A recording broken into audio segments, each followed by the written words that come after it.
En 1945, la défaite japonaise semble annoncer le retour en force de l'ordre colonial. Les trois quarts de l'Asie, de l'Afrique noire et les pourtours de la Méditerranée sont aux mains des Européens. Mieux, la victoire a renforcé la solidarité entre Européens et colonies. Les empires ont contribué au succès des démocraties par leurs ressources comme par leurs hommes. Il reste à leur inventer un avenir. Pour l'heure, la fierté et la bonne conscience coloniale remplissent les actualités. Cet empire s'est formé lentement, patiemment, par l'effort conjugué des explorateurs, des soldats, des missionnaires, des commerçants et des colons. 1830, conquête de l'Algérie. Nous avons pris pied sur la terre d'Afrique. Après 70, ces soldats et ces marins ajoutent l'Indochine, Madagascar, la Tunisie à son domaine.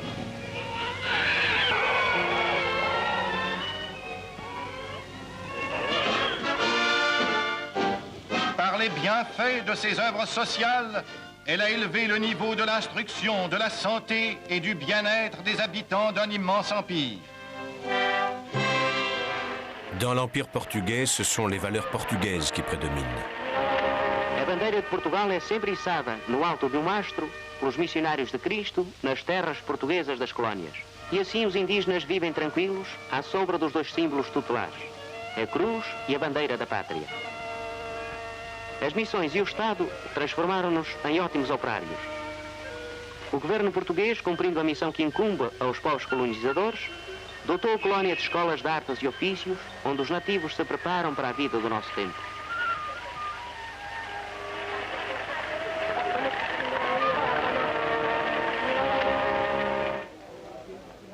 Les Britanniques du Colonial Office ont tourné un film célébrant leur propre mérite.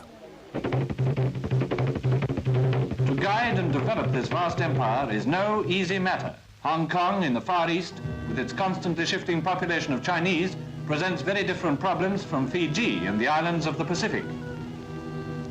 Malaya, where the subject of Eastern sultans lives side by side with Western industrialism. Africa, home of more primitive peoples, with colonies spread from the Indian Ocean to the South Atlantic.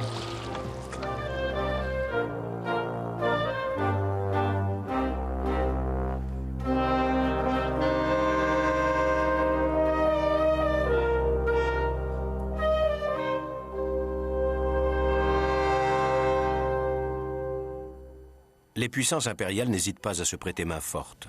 À l'été 1945, les troupes de l'amiral Mountbatten soutiennent les Hollandais qui reprennent le contrôle de l'Indonésie et chassent Sukarno, le leader indépendantiste. Quant au général Wavell, il appuie le rétablissement de l'autorité française en Indochine. Cependant, ces remises en ordre ne suffisent pas à éteindre les aspirations à l'indépendance.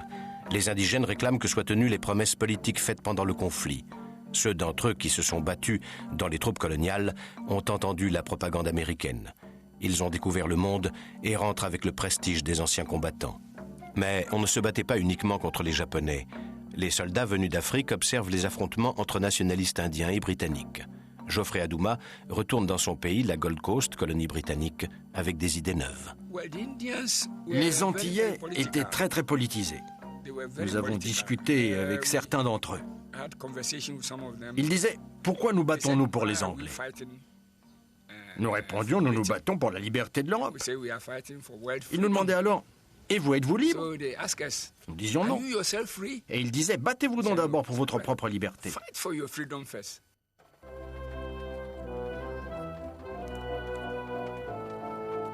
Pourtant, la réaction anticolonialiste est encore embryonnaire.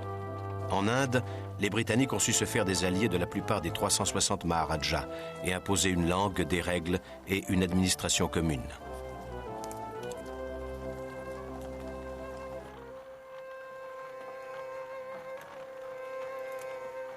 L'idée d'indépendance n'est pas exclue, mais la couronne d'Angleterre ne l'imagine pas avant le 3e millénaire, après un long apprentissage de la démocratie. C'était sans compter avec l'opposition de Gandhi et l'aile la plus progressiste du Parti du Congrès. Celui que les journaux anglais ont surnommé le fakir s'impose par la force de sa présence, de sa parole et par son refus obstiné de la violence. Face aux Britanniques qui entendent diviser pour régner, Gandhi incarne à partir de 1935 l'unité indienne naissante. If England does not grant your demands, what course of action will you follow then? Of course, civil disobedience. Are you prepared to return to jail again? I am always prepared to return to jail. Sortis épuisés de la guerre, incapables de rétablir l'ordre par la force, comme d'obtenir un compromis viable entre hindouistes et musulmans, les Britanniques décident, contre leur gré et en hâte, de se retirer des Indes. Le 15 août 1947, l'Empire des Indes accouche de deux nations, le Pakistan et l'Inde. Avec 360 millions d'habitants, l'Inde devient la démocratie la plus peuplée du monde. Long years ago, we made a tryst with destiny, and now the time comes when we shall redeem our pledge, not wholly or in full measure, but very substantially. At the stroke of the midnight hour, when the world sleeps, India will awake to life and freedom.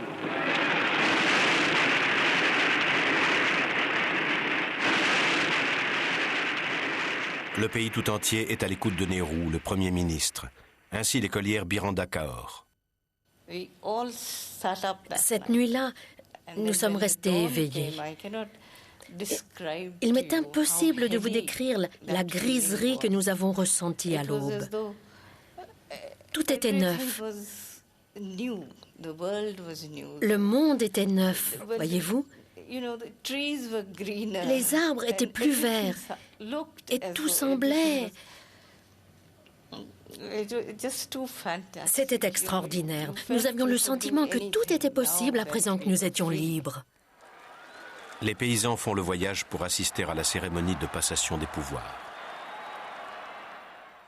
Le 14 août, nous avons travaillé au champ. Au milieu de la nuit, nous nous sommes mis en route pour effectuer à pied les 9 kilomètres nous séparant de Red Fort à Delhi. Le lendemain matin, plus d'une centaine de milliers de personnes étaient massées là. On ressentait un intense bonheur. Les gens scandaient des louanges à Gandhi. Une pièce d'argent valant 1 roupie, victoire à Gandhi.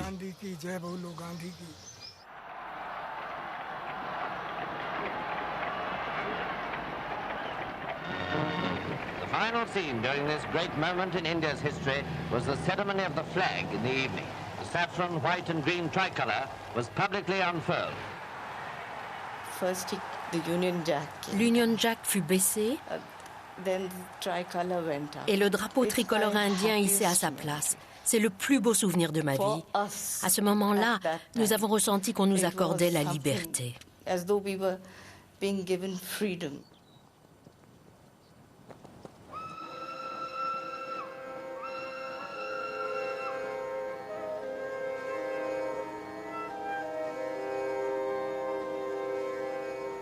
Le lendemain de l'indépendance, la ligne frontière séparant le Pakistan musulman et l'Inde hindouiste entre en vigueur.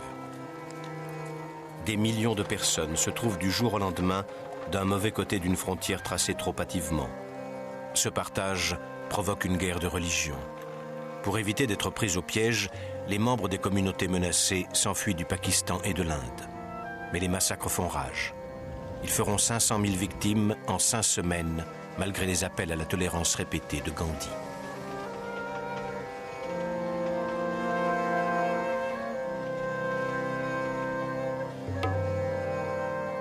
L'indépendance de l'Inde avait valeur d'exemple, comme l'avait rêvé Gandhi avant d'être assassiné, victime d'un fanatique. Pour le pire, parce qu'elle jetait sur les routes 17 millions d'émigrés et qu'elle montrait la fragilité de la solidarité impériale, glorifiée 2 ans plus tôt. Pour le meilleur, parce que l'Inde devenait le laboratoire d'une aventure politique et économique, l'éveil du tiers-monde.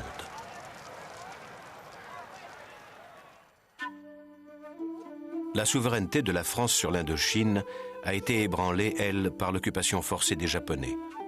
Avant leur retraite, ceux-ci ont même accordé l'indépendance au Vietnam. En pratique, celui-ci est occupé au nord par les Chinois, au sud par les Britanniques. La France doit donc reconquérir ces territoires. Dans un premier temps, les Français font le choix d'une autonomie négociée à l'amiable, avec en perspective une union française aux contours flous. Mais le projet échoue. Les Français entendent ne rien céder d'essentiel. En face, la revendication nationale qui, depuis 1941, s'identifie au Viet Minh communiste, est trop pressante pour s'éteindre. L'échec des pourparlers incite le Viet Minh à passer à l'attaque le 19 décembre 1946. La France et le Viet Minh entament une guerre de 8 ans. Dans la relative indifférence de l'opinion, la France mène une guerre coûteuse qui n'a même plus pour objet le maintien du statut colonial, puisque dès 1949, la France a accordé l'indépendance à tous les États de l'ancienne Indochine. L'enjeu est désormais international. Empêcher l'Indochine de basculer dans le communisme. En dépit du soutien financier des États-Unis à la France, le poids de la Chine communiste voisine est trop lourd.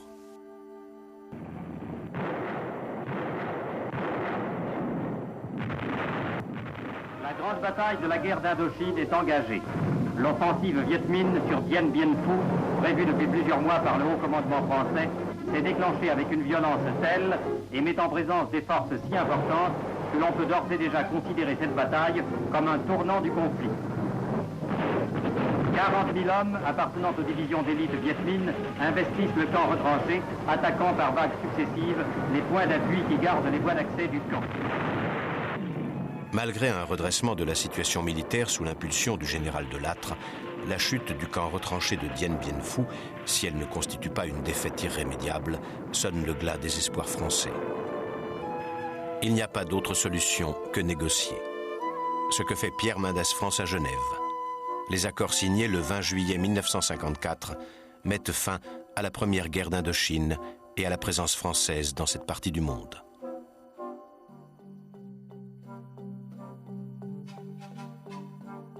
En Afrique, l'idée d'indépendance paraît saugrenue.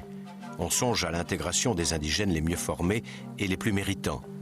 Dans ces sociétés hiérarchisées, la démocratie a du mal à prendre racine.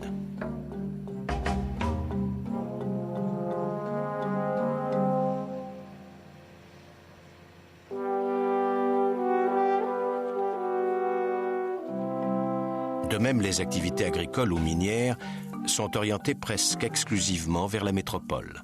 Le marché national reste embryonnaire et le système de la grande plantation apporte peu de moyens de développement.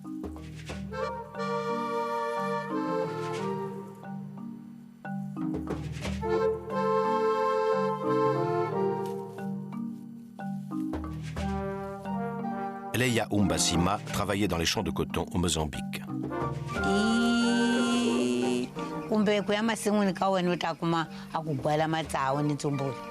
Nous étions mal payés. Nous ne disposions même pas du temps suffisant pour cultiver des fruits et des légumes dans nos propres champs. Chacun d'entre nous recevait une parcelle de terre à cultiver, large comme ceci et longue comme ceci. Et nous devions y arriver dans la journée. Sinon, on recevait des coups de fouet pour accélérer le travail. En Afrique occidentale britannique, la Gold Coast, l'actuel Ghana, fournit un tiers du cacao mondial. Les Africains possèdent toujours leurs propres exploitations, mais les sociétés britanniques comme Cadbury's détiennent le pouvoir réel. Our standards of quality are so high that nowadays the Gold Coast natives refer to the best of anything as Cadbury quality. Pour garantir des prix bas aux consommateurs britanniques, le gouvernement fixait les tarifs du cacao. La manœuvre était enrobée d'habiles arguments. All the cocoa nowadays is bought by the government, so that a steady price is given to the farmer and he's protected from the violent price changes which used to occur.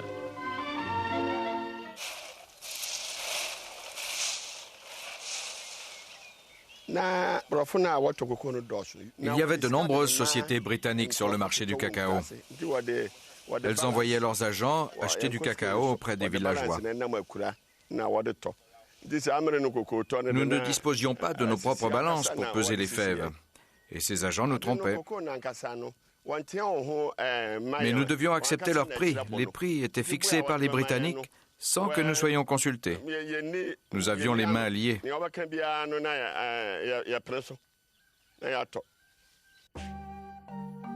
Depuis un siècle, la France applique ses propres méthodes dans les colonies. Elle consiste à élever à la citoyenneté les enfants de l'Empire, quelle que soit leur couleur de peau.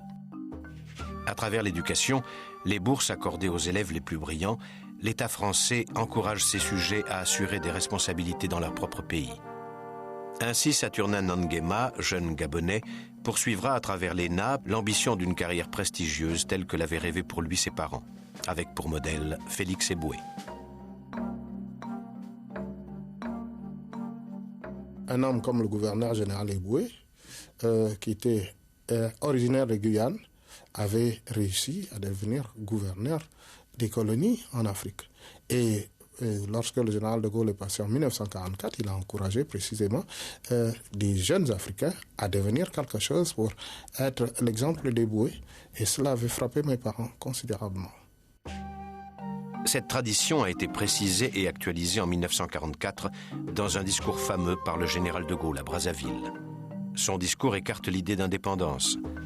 En revanche, le général offre aux anciens sujets de devenir des citoyens à part entière. Dès 1945, tous les Africains citoyens français participent à l'élection de l'Assemblée nationale. Ce qui est important pour moi dans le discours de Brazzaville, c'est qu'il indique plusieurs orientations. Une orientation politique, à savoir que nous allons faire l'Union française où les citoyens, qu'ils soient en Afrique, qu'ils soient en France, ils sont égaux, ils sont tous français. Pour preuve éclatante, Gaston Monnerville, né en Guyane, qui est à la tête du Conseil de la République de 1947 à 1958, ou encore Félix Houphouët-Boigny, ivoirien, ministre d'État en France de 1956 à 1960. Deuxième chose importante qui émane de la première, nous allons permettre le développement des pays africains, le développement de leurs élites, le développement de leurs économies, au même titre qu'on le fait pour la France.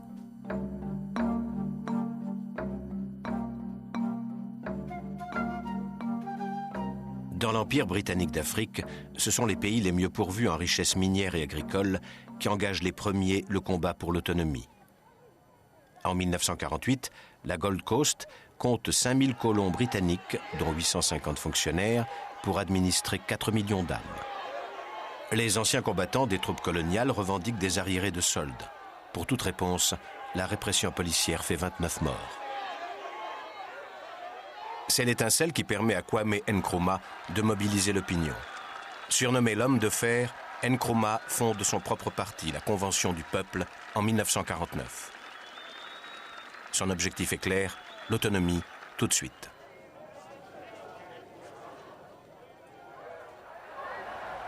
Reprenant les méthodes de Gandhi, Nkrumah organise le boycott des produits venus d'Angleterre, ainsi qu'une grève générale. Les Britanniques le considèrent au mieux comme un illuminé, au pire comme un agent communiste. Ils décident donc de le mettre en prison après les troubles causés par la grève. L'incarcération de Nkrumah fait monter d'un cran les enchères. Désormais, c'est un pouvoir noir démocratiquement élu que l'on revendique. There is victory for us in the struggle of CPP. There is victory for us. Forward, ever, backward, never. In the name of great CPP. Pendant le séjour en prison de Nkrumah, Komlaj Bedema, son ami et collaborateur, gère les affaires du parti. To prove not only to our renegades, to prove not only to the colonial officials, Je devais organiser l'action du parti à travers tout le pays et en même temps assurer le bon fonctionnement de ses rouages internes. Mais nous y parvenions. Pour nous aider, j'avais notamment une photographie de Nkrumah, grandeur nature, en 3 parties, donc facile à transporter. Je l'emportais toujours dans mon attirail lors des campagnes. Physiquement, Nkrumah est en prison, mais sa pensée va de l'avant. Comment ne pas voter pour un tel homme ?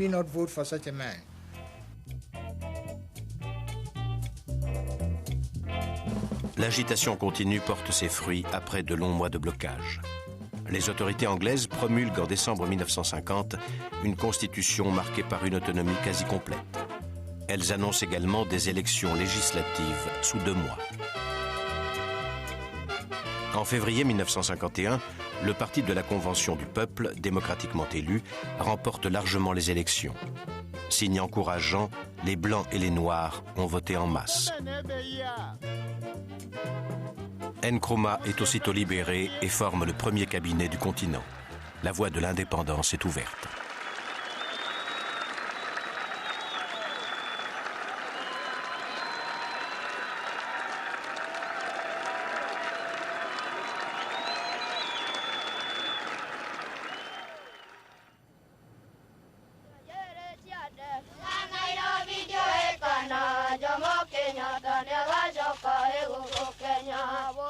En Afrique orientale, les problèmes sont autrement plus graves.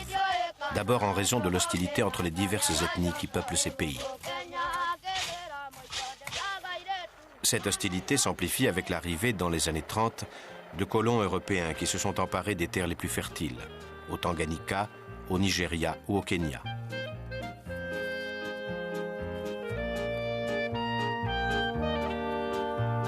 Deux millions d'hectares sont ainsi confisqués à l'ethnie la plus nombreuse du Kenya, les Kikuyu. Ces terres, mises en valeur selon des méthodes européennes et rendues très fertiles, deviennent une sorte d'Eldorado qui attise la tension entre blancs et noirs.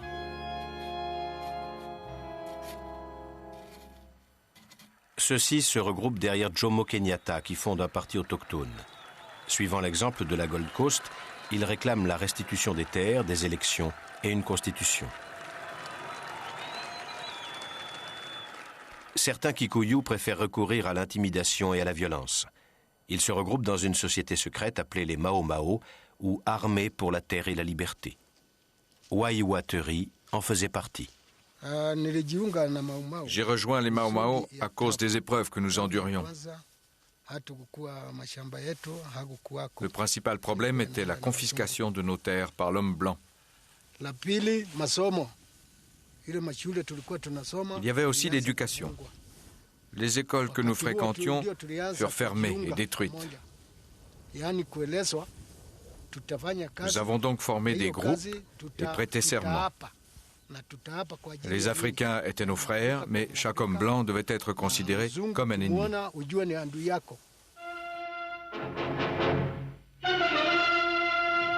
Europeans and Africans still walk the streets in fear of the dreaded Mau Mau. For it is that band of fanatics whose bloody deeds have cast a dark shadow across the face of Kenya.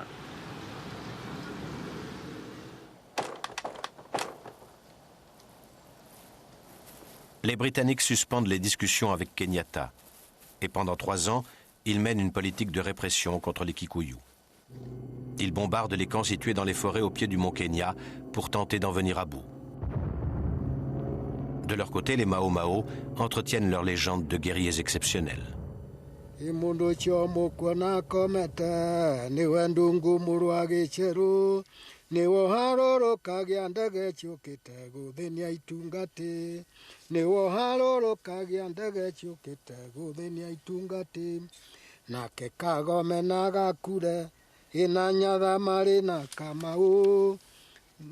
Entre 1952 et 1954, les Mau Mau attaquent les fermes isolées dans l'espoir que ces démonstrations de force inciteront les colons à repartir. Derek et Sylvia Richardson étaient installés au Kenya depuis 20 ans. Nous étions un peu isolés, encore plus isolés qu'actuellement, mais nous gardions toujours nos fusils et nos revolvers sur nous. 2 voisines des Richardson furent attaquées par les Mau Mau et s'en sortirent de justesse.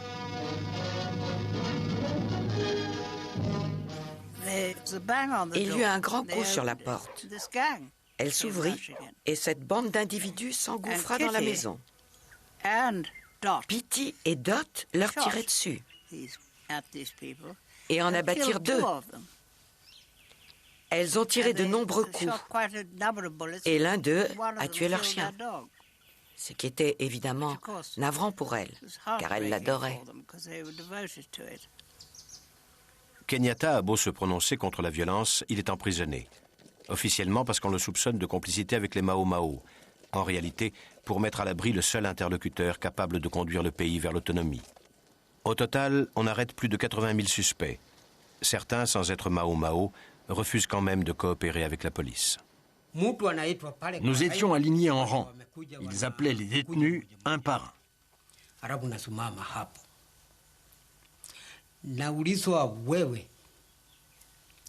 Es-tu Mau Mau? Non.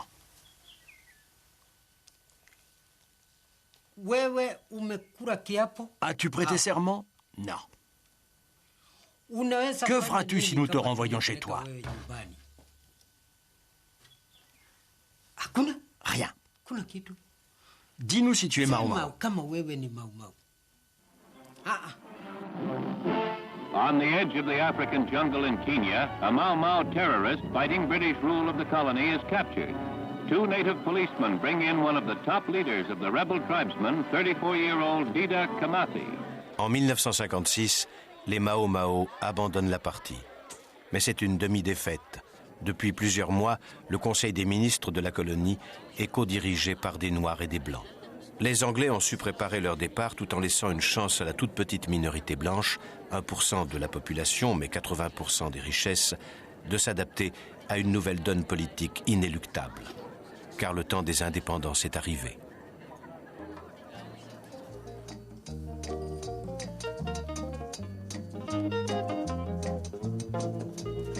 En 1957, la Gold Coast, pionnière sur la voie de l'autonomie, devient le premier pays d'Afrique noire indépendant, sous le nom de Ghana. Des dirigeants du monde entier viennent assister à la transmission des pouvoirs. Parmi la délégation américaine, on remarque le vice-président Richard Nixon,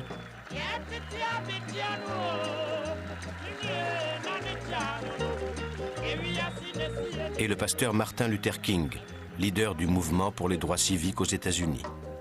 A new order is coming into being and an old order is passing away. It seems to me that this is fit testimony to the fact that eventually the forces of justice triumph in the universe and somehow the universe itself is on the side of freedom and justice. Les Britanniques profitent de la circonstance pour réécrire leur version de la décolonisation. For Dr. Nkrumah, main architect of Ghana's independence, this is a day of fulfillment. The longing to be free, the need to be free, these are part of the rightful heritage of man, a heritage denied to colonial Africa until now.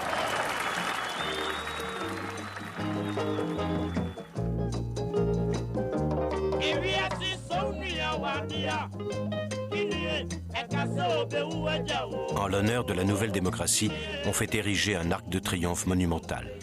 Here, but a handful of years ago, men laid down their lives for a cause that was not yet won, for freedom, for justice.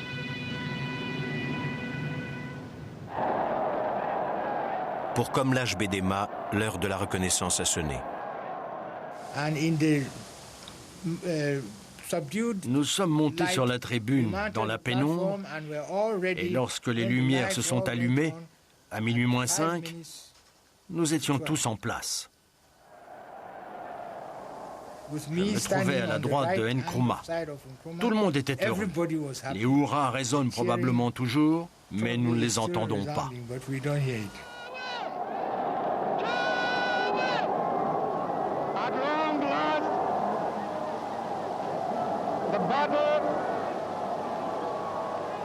Has ended.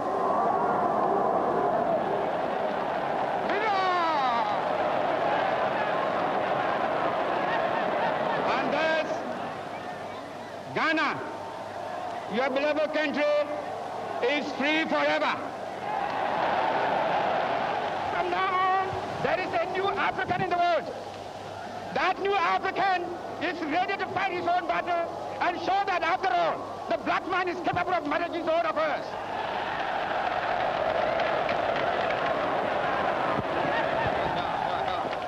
Now I want you all, those who have hats on, to take off your hats and let the band play our national anthem. And from now on, that national anthem is the national anthem of the Gogo to be played on all occasions.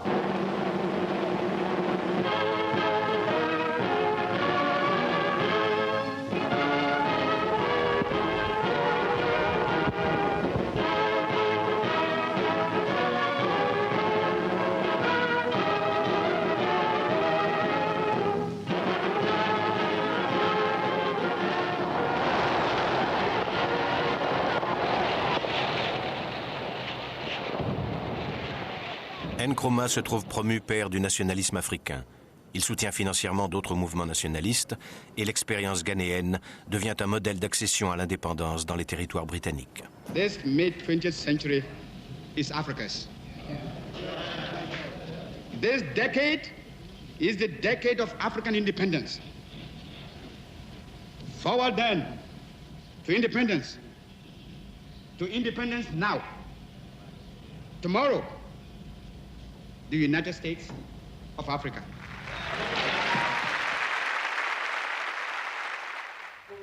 Il faut attendre avril 1955 et la conférence de Bandung pour qu'émerge un front commun. Les nouveaux venus se savent pauvres. Ils ont des idéologies souvent divergentes et des contraintes démographiques différentes. Mais ils ont trouvé des leaders révélés dans la lutte pour l'indépendance. Nasser, l'Égyptien, et Nehru, l'Indien, incarnent avec Sukarno, l'Indonésien, la prise de parole du tiers-monde. Rejoints par Chou En-lai, le Chinois, ils se veulent non alignés, c'est-à-dire aussi étrangers à la guerre froide entre les deux grands que détachés de la tutelle coloniale.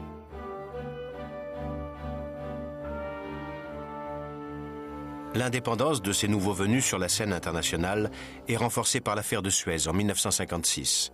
En réponse au coup de force de Nasser nationalisant le canal de Suez, la France et l'Angleterre organisent ce qui sera la dernière expédition coloniale. C'est un échec à cause de la pression conjuguée des États-Unis et de l'Union soviétique.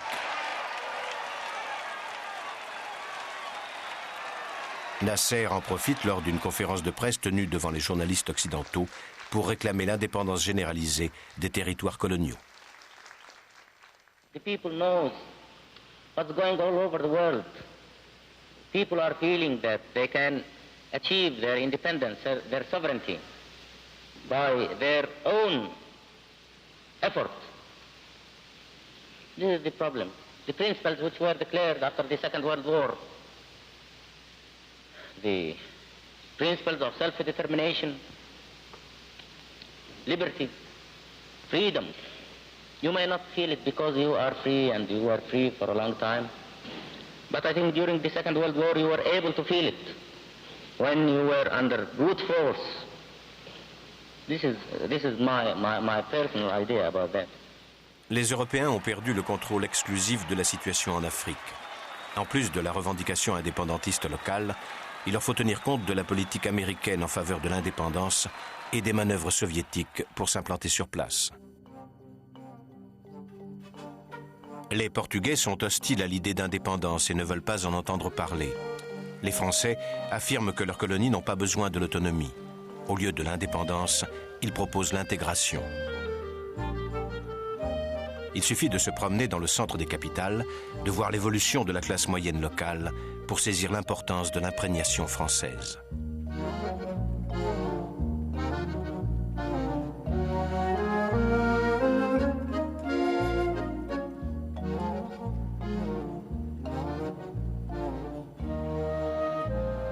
La plus grande France n'est pas qu'un slogan.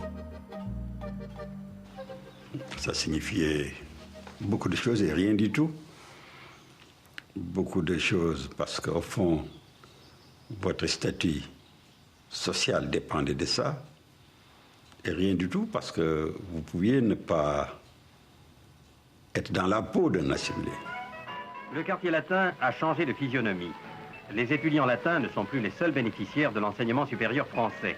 À leur côté, une foule grandissante de jeunes gens à la peau noire transforme le climat des villes universitaires. Ils sont quelques 8000 en 1962, dont près de la moitié étudient à Paris. Quand j'intègre l'École nationale d'administration, au début, mon but est de servir la France en tant que gouverneur de colonie. Bon. Maintenant, l'histoire a évolué. Il y a d'autres perspectives, en particulier celle des indépendances de nos pays. Et je crois que pour moi, en ce moment-là, il ne se posait aucune difficulté à ce que le service que j'aurais pu rendre au Gabon pour le compte de la France, je puisse le rendre pour le compte du Gabon. Ce qu'a voulu De Gaulle, c'est qu'a dit on forme des cadres. On les forme comme on les forme en France, c'est-à-dire des cadres efficaces. Et ensuite, on donne l'indépendance à ce pays lorsque ces cadres efficaces sont bien là et bien en place. Et c'est seulement comme ça qu'on peut avancer normalement. Selon les autorités françaises, la question coloniale ne se pose pas en Algérie. Depuis 1848, elle est divisée en 3 départements et fait partie du territoire national. Mais il y a en Algérie 2 populations qui cohabitent. D'un côté, 8 millions d'indigènes, musulmans pour la plupart, et de l'autre 1 million de colons venus d'Europe. Les indigènes veulent la citoyenneté et l'égalité des droits, les colons sont hostiles aux réformes et craignent la perte de leurs privilèges. Pour les autorités, indifférentes ou complices, l'essentiel, c'est le maintien de l'ordre. L'échec des différents compromis engendre le recours à la violence. La série d'attentats organisés le 1er novembre 1954 par un front de libération jusqu'alors inconnu, le FLN, marque le début d'un processus qui ressemble à la guerre sans en avoir encore le nom.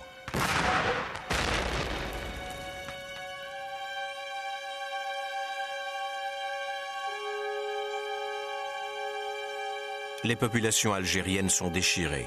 L'opinion métropolitaine est d'abord divisée, puis de plus en plus impliquée avec le rappel des réservistes et l'envoi du contingent.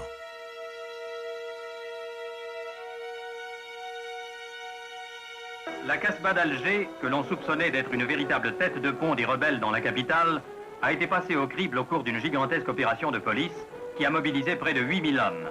Cette perquisition massive a permis de déceler d'importants dépôts d'armes et de vérifier l'identité de plusieurs milliers de suspects. Dans le Djebel d'Armoun, une opération combinée air-terre a permis l'encerclement d'une bande rebelle qui, après un court engagement, devait se rendre avec tout son armement.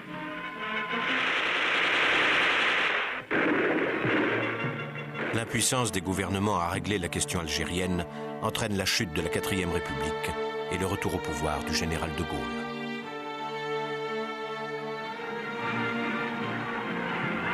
Dans Alger, pavoisé et délirant, une foule innombrable crie son enthousiasme vers celui dont depuis des jours elle ne cesse de réclamer la présence à la tête des affaires françaises.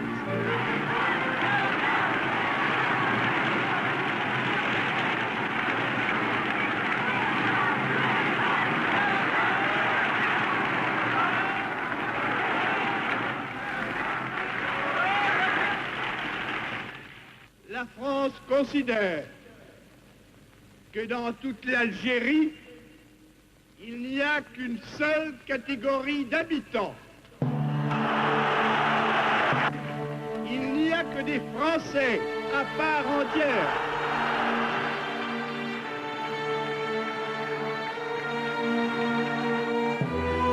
Sur la scène internationale, à la conférence de Bandung comme à l'ONU, la France se trouve accusée de pratiquer le colonialisme le plus rétrograde. De Gaulle se résout à proposer l'indépendance. Cette solution, dictée autant par la lassitude que par l'opportunisme, met fin à 8 ans de guerre. Le massacre des Harkis et l'exode des colons européens, les Pieds Noirs, mettent un point d'orgue à cette tragédie.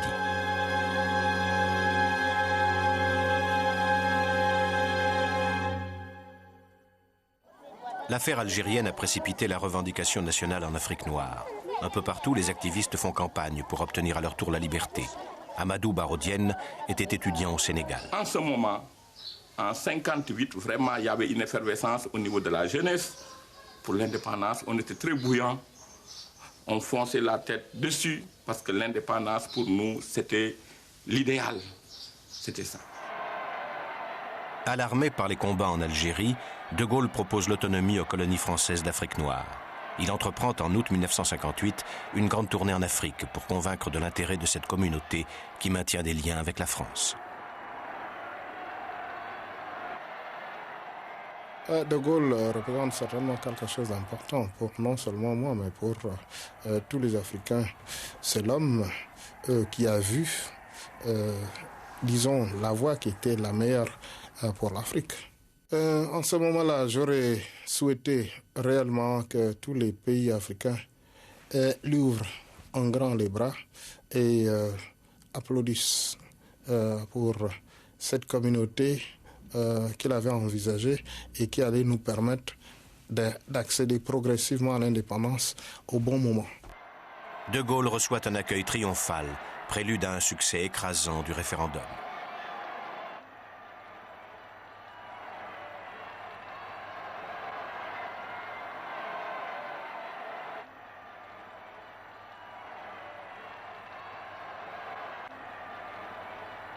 À son arrivée au Sénégal, l'entrée dans Dakar s'effectue tout d'abord sans heurts. Mais ensuite, l'ambiance change.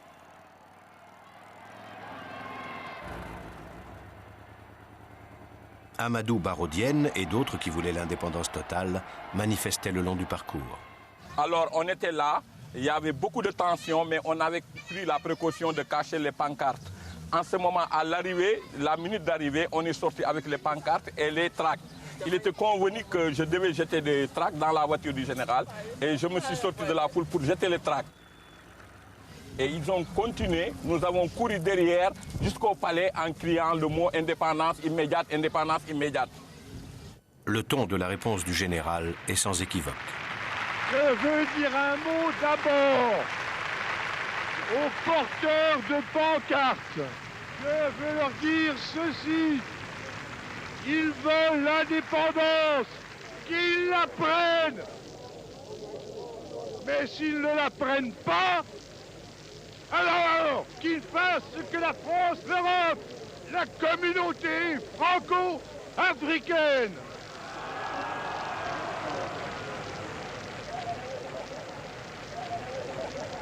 Pour les Britanniques, l'enjeu est différent. Ils ont choisi d'accompagner la transition démocratique et la tournée effectuée en 1960 par Harold Macmillan, le Premier ministre, vise à organiser de nouvelles relations avec l'ancien empire. The wind of change is blowing through this continent. And whether we like it or not, this growth of national consciousness is a political fact. And we must all accept it as a fact. And our national policies must take account of it.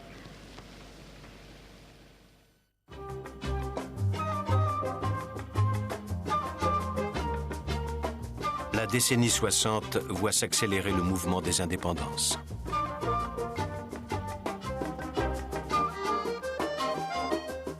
Même si les frontières sont héritées du temps de la colonisation, l'opération se passe sans heurts et sans déplacement forcé de population.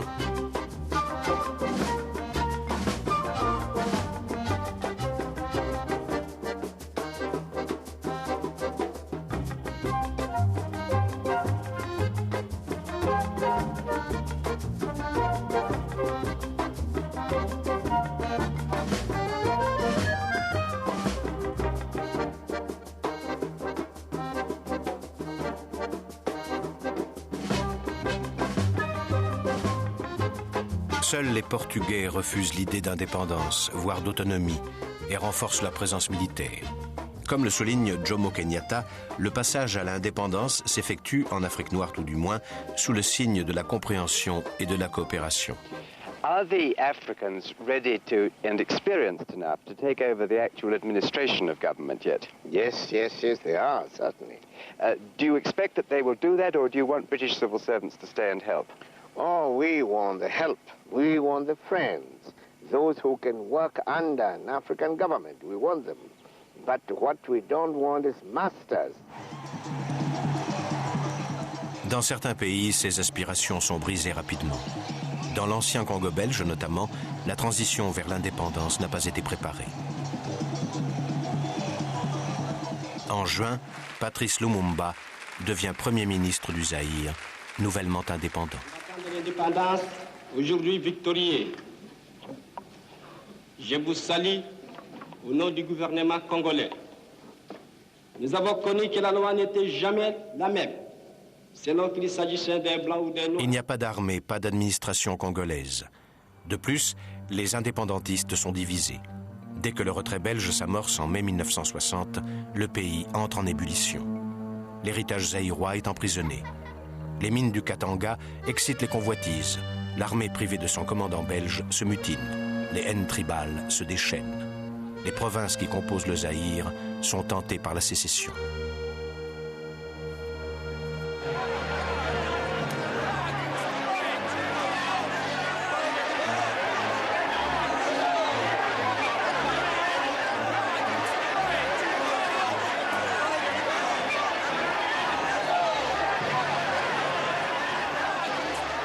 En décembre 1960, Lumumba est arrêté par des militaires aux ordres du commandant en chef de l'armée, Mobutu. En dépit de la garantie de l'ONU, Lumumba est torturé et forcé d'avaler en public ses propres discours, signe qu'il renonce à ses idées. Un mois plus tard, il est assassiné. Le désordre devient généralisé. On pille les plantations et les maisons des Européens.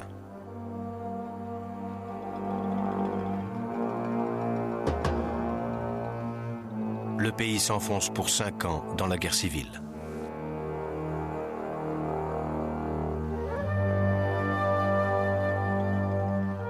L'indépendance était annonciatrice de prospérité. En quelques mois, le revenu national congolais, jadis le 2e d'Afrique, est divisé de moitié.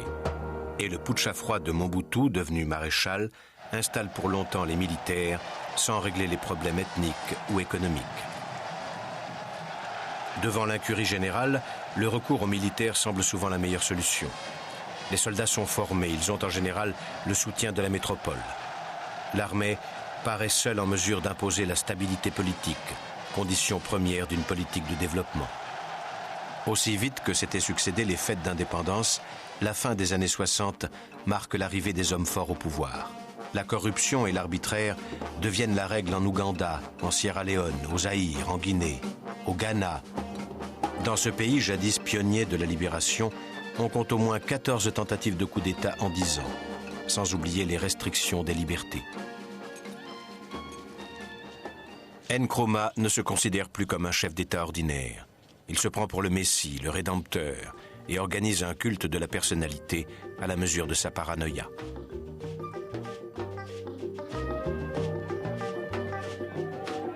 On voit son effigie partout, sur les chemises, les robes, les pièces de monnaie, les timbres. Son nom envahit les rues, ses statues les places. Il cumule les fonctions à la mode stalinienne. Président du comité central, Premier ministre, secrétaire général du parti, évidemment unique. More people have been fined for breaking the curfew imposed last Saturday in the city of Accra. 89 people appeared before a magistrate's court. They all pleaded guilty. Aucune promesse économique n'est tenue. Au lieu du développement, le socialisme scientifique entraîne le pays vers la pauvreté. 2 mots caractérisent le Ghana de 1965, autocratie et misère. Les gens avaient peur d'exprimer leurs opinions. On était espionnés. Tout ce que vous disiez contre Nkrumah pouvait être noté et alors on venait vous arrêter. Lorsqu'on venait vous arrêter, on ne vous interrogeait pas sur ce que vous aviez dit. On vous envoyait tout bonnement en prison. Et si vous mouriez en prison, eh bien c'était tant pis pour vous.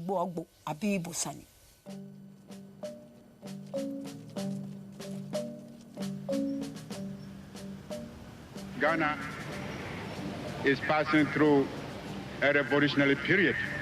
We cannot, under any circumstances, allow imperialists and new colonialists to interlock with traitors in our midst to deflect us from the path of duty and progress. Le discours du dictateur tourne à vide. Les capitaux étrangers sont partis, les revenus du cacao se sont effondrés et l'épargne nationale est inexistante. Devant ce constat de faillite, ses propres généraux déposent Nkrumah en 1966. Moins de 10 ans après l'indépendance, il faut repartir à zéro.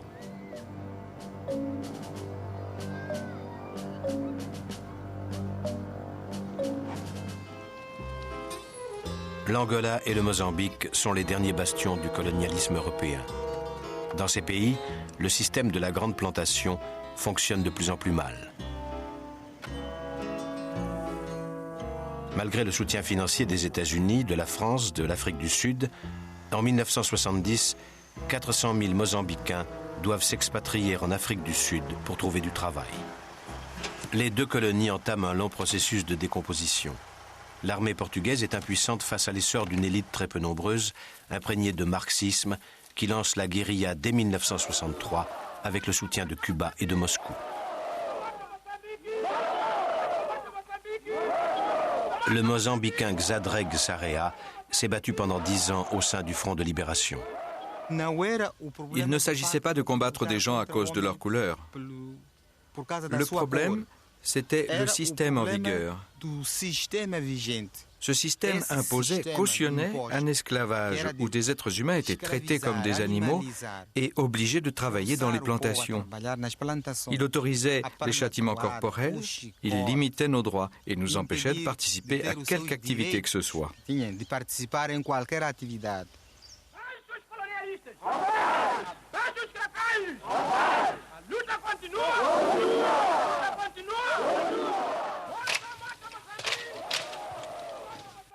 C'est seulement en 1975, à la faveur du renversement de la dictature au Portugal même, que la lutte porte ses fruits.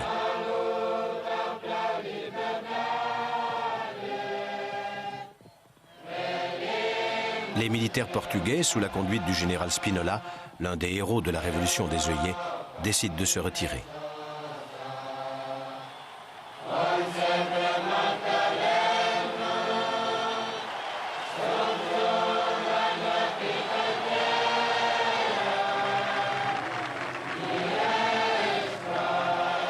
Aussitôt, des régimes marxistes s'installent au pouvoir dans ces deux pays.